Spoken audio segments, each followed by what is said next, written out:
میرے محترم دوستو، ایک ناکام خارجہ پالیسی جس نے پاکستان کو تنہائی کی طرف دھکیل دیا ہے، وہ ہندوستان، وہاں پر بی جے پی کی حکومت تھی، واجپئی جی ان کا وزیر اعظم تھا، پاکستان کی معیشت مضبوط تھی، وہ پاکستان سے تجارت کرنا چاہتا تھا، وہ پاکستان آیا، مینار پاکستان پر کھڑا ہو کر اس نے پاکستان کو سلامی دی۔ ایک وہ حالت تھی جب ہندوستان آپ سے تجارت کرنا چاہتا تھا۔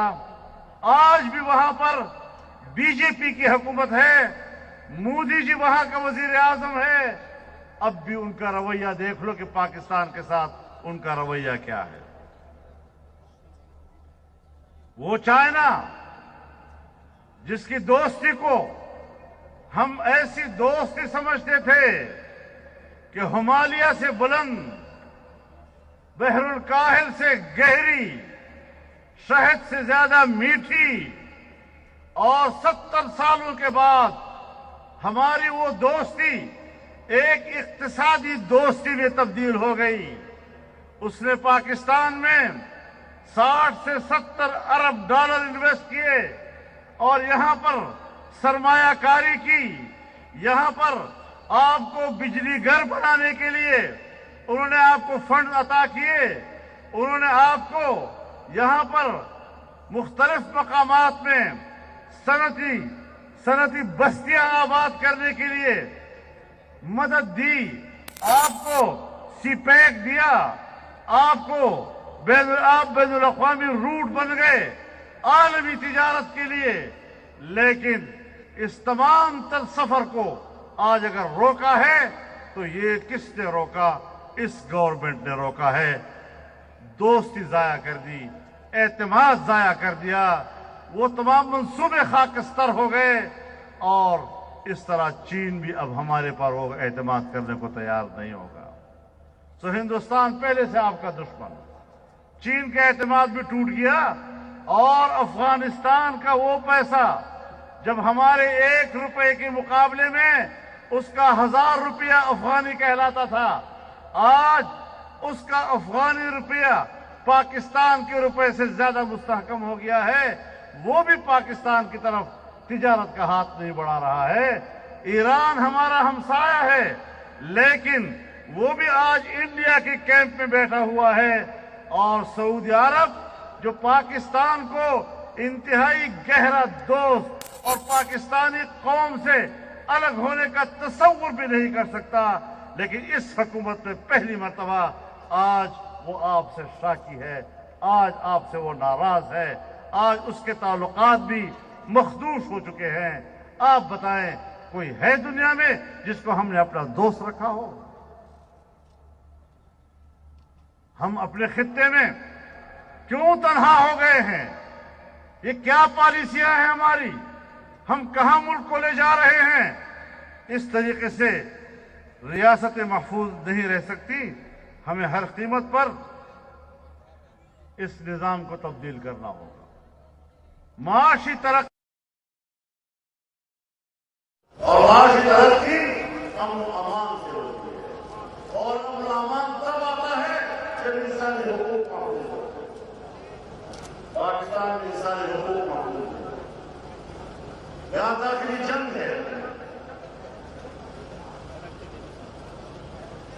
اور جو آپریشن کرے گئے ہمیں نوید سنائی گئی کہ دہشت گردی ختم ہو گئی ہے، لیکن میں آپ کو بتانا چاہتا ہوں، میں فاٹا کے پڑوس میں رہتا ہوں، آج بھی صورتحال جو کی توں ہے، اور ہمیں جھوٹ بولا گیا تھا، وہاں اب بھی وہی بدامنی ہے، اور عام شہری آج بھی اپنی زندگی کے بارے میں پریشان رہتا ہے۔